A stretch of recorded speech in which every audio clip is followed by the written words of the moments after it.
PBB soroti pemerintah Indonesia atas insiden pembunuhan di Papua. Merdeka.com, Komisi Tinggi Hak Asasi Perserikatan Bangsa-Bangsa menanggapi insiden pembunuhan terhadap 19 orang pekerja proyek pembangunan di distrik Yigi, Kabupaten Nduga, Papua Barat, 2 Desember lalu. Dilansir dari laman radio New Zealand, Senin, juru bicara OHCR Ravina Shamdasani mengatakan kekerasan yang terjadi pekan lalu itu tidak dapat diterima. Namun dia menuturkan akar masalah di Papua selama ini tidak dipahami dan ditangani dengan baik oleh pemerintah Indonesia. Ada banyak keluhan dan ini juga banyak terjadi di belahan dunia lain. Ketika keluhan tidak ditanggapi atau ada tekanan turun-temurun, maka orang main hakim sendiri sebab suara mereka tidak didengar, kata dia. Inilah yang saat ini terjadi di lapisan masyarakat di bawah di Papua. Meski berbagai proyek pembangunan di Papua dibiayai negara dan ada peningkatan, tapi hal itu tidak melibatkan orang Papua untuk dimintai konsultasi, kata dia. Kalau mereka tidak bisa menyuarakan pendapat, tidak terlibat dalam pengambilan keputusan, maka pembangunan yang ada boleh jadi tidak membuat kesejahteraan mereka meningkat, karena semua itu tidak menyelesaikan masalah mereka. Tak hanya itu, Shamdasani mengatakan UHCR juga prihatin dengan banyaknya orang yang ditangkap ketika ada unjuk rasa damai untuk memperingati apa yang disebut Hari Kemerdekaan Papua. Lebih dari 500 orang ditangkap, termasuk mahasiswa yang ingin berunjuk rasa di Surabaya. Shamdasani menyuruhkan pemerintah Indonesia memastikan aparat keamanan menahan diri dalam menghadapi unjuk rasa dan menghormati kebebasan untuk berpendapat.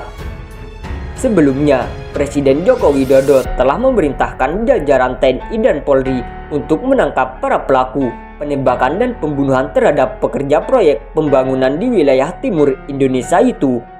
Presiden mengatakan Panglima TNI Marsikal Hadi Tjahanto bersama Wakil Kepala Polri Komisaris Jenderal Polisi Aridono telah berada di Papua untuk menangani kejahatan yang menewaskan belasan pekerja tersebut. Saya tegaskan bahwa tidak ada tempat untuk kelompok-kelompok kriminal bersenjata seperti di tanah Papua maupun di seluruh pelosok tanah air, kata Presiden. Senada dengan Presiden, Wakil Presiden Yusuf Kala menilai insiden penembakan oleh kelompok pemberontak dengan sasaran para pekerja yang membangun jembatan di distrik Kali Yigi, Kali, Papua Barat melanggar ketentuan NKRI. Sebab itu, dia meminta aparat hukum menindak tegas. Motifnya macam-macam, ada separatisme, apapun yang dibuat pemerintah, tetap saya mereka ingin merdeka. Itu melanggar ketentuan kita bersama. Negara Kesatuan NKRI itu harus tentunya dilawan, katanya di Bandar Lampung. Dia menjelaskan, pembangunan jalan Trans Papua tersebut harus tetap berjalan. Pasalnya, jika pembangunan tersebut rampung kemakmuran, masyarakat di sana akan meningkat. Masyarakat dapat menjual barangnya. Kalau tidak ada jalan gimana tumbuhnya? Tidak hanya itu, Jokowi juga meminta agar jajaran TNI dan Polri harus melakukan operasi besar-besaran menyusul tragedi pelanggaran hak asasi manusia, yakni penembakan terhadap pekerja konstruksi di Kabupaten Nduga, Provinsi Papua. Supaya jangan dituduh kita yang melanggar HAM, padahal yang melanggar HAM itu siapa? Mereka pelaku, kan yang melanggar HAM. Oleh karena itu, maka untuk kasus ini, ya polisi dan TNI harus operasi besar-besaran, tegasnya. Laporan PBB, ada pelanggaran HAM yang serius di Papua dan sulit akses bantuan kemanusiaan. Melansir dari suara.com, pakar hak asasi manusia HAM Perserikatan Bangsa-Bangsa PBB menyampaikan desakan serius mengenai situasi HAM di Provinsi Papua Barat dan Papua. Disebutkan bahwa ada banyak kekerasan mengejutkan yang dialami oleh masyarakat asli Papua.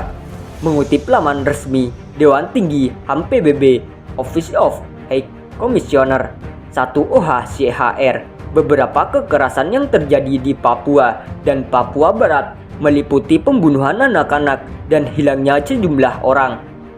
Karena itulah, pakar HAM PBB mendesak agar akses kemanusiaan menuju daerah terkait dapat segera dibuka. Selain itu, para pakar juga meminta pemerintah Indonesia untuk mengadakan penyelidikan secara penuh dan independen terkait masalah kekerasan terhadap warga asli Papua. Kami menerima banyak tuduhan yang mengindikasikan adanya beberapa praktik pembunuhan di luar proses hukum, termasuk kepada anak-anak kecil, ungkap para pakar, dikutip suara.com. Ada upaya penghilangan paksa, penyiksaan dan perlakuan tidak manusiawi ibu mereka, dan pemindahan paksa terhadap setidaknya 5.000 orang asli Papua yang dilakukan oleh pasukan keamanan. Setidaknya ada sekitar 60.000 sampai 100.000 warga Papua yang dipindahkan paksa. Konflik yang terjadi pun dijelaskan para pakar menyebabkan sebagian besar pengungsi di Papua Barat tidak bisa kembali ke rumah masing-masing. Mereka tidak bisa kembali karena kehadiran pasukan keamanan yang ketat dan konflik bersenjata yang terjadi di daerah.